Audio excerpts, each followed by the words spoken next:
If you drive long enough, something bad's going to happen. And today, I got a shattered windshield. So this oversized load pulls in front of me, and he's actually just doing it to pass that vehicle safely. But no one cleaned off this excavator before they put it on there. It's just covered in mud and rocks. And so one of the rocks obviously bounces off, and I've got a frame by frame of here as it flies through the sky and hurtles towards my windshield. And of course, it hits my windshield.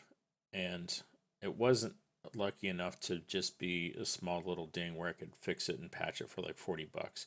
It actually shattered the glass. Top to bottom, actually through both panes of glass, so it was going to leak water if it rained. So obviously I had to get this fixed. So the important thing to take note is if something like this ever happens to you, depending on your state laws, it's not your fault. Get as much information you can. Get the tag number.